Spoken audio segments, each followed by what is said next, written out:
Балалар, қазір бізде математика сабағы. Бүгінгі ортақ тақырыбымыз уақыт. Ал бөлімшеміз санның квадраты және кубы. Бүгінгі сабақтағы мақсатымыз, балалар, санның квадраты мен кубын есептейтін боласыңдар. Ал ол үшін қазір, балалар, сендерге мен назарларыңа түсіндірме ұсынамын. Жақсы, балалар. Санның квадраты және кубы. Екі бірдей көбейткіштің көбейтіндісін көбейткіштің квадраты түрінде жазуға болады. Квадратқа айналдыруда осы формуланы қолданамыз.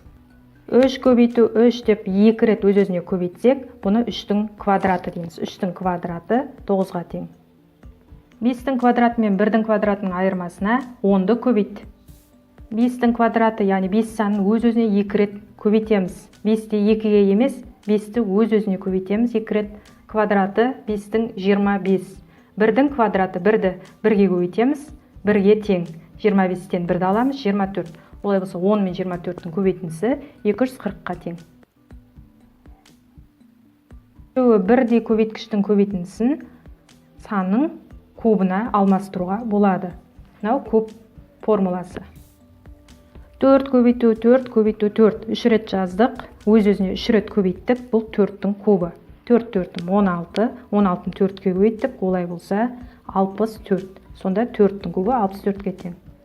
7-нің квадратынан 2-нің кубын азайт. 7-нің квадраты 7-ні өз-өзіне 2 рет көбейтеміз. 49-ға тең. 2-нің кубы 2-ні өз-өзіне 3 рет көбейтеміз.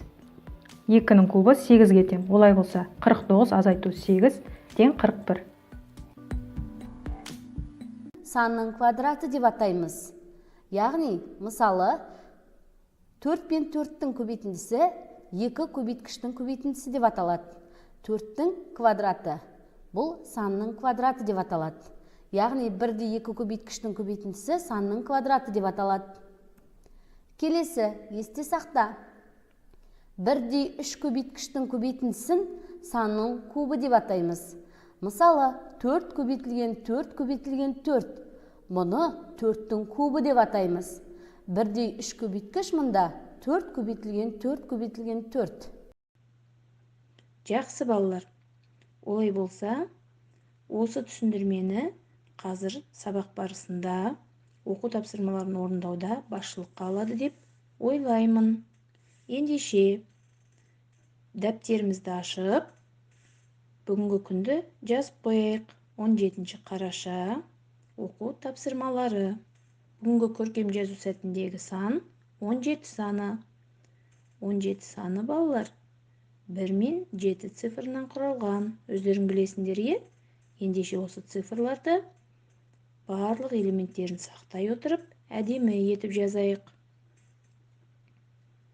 Бірінші оқу тапсырмамыз, балалар, оқулықтың 22-ші бетіндегі нөмірі 2-ші тапсырманың Б нұсқасы.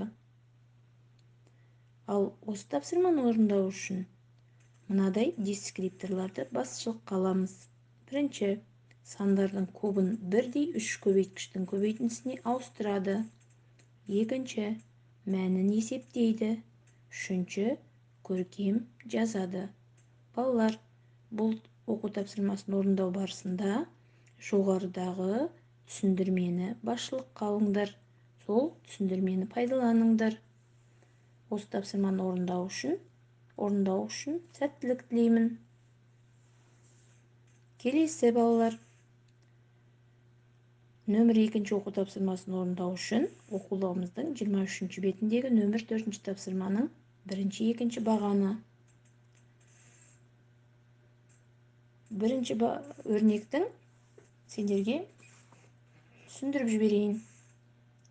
Бірінші өрнекте 3-тің кубы мен 28-дің қосындысы берілген. Ал 3-тің кубы дегеніміз не?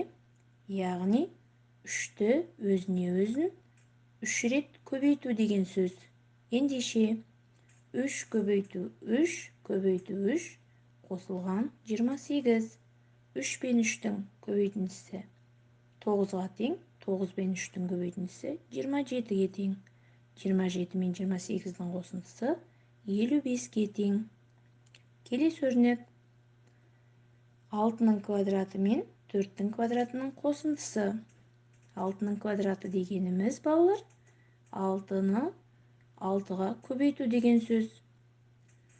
4-тің квадраты дегеніміз 4-ті 4-ке көбейту деген сөз. Ендеше екеуінің қосындысын табамыз.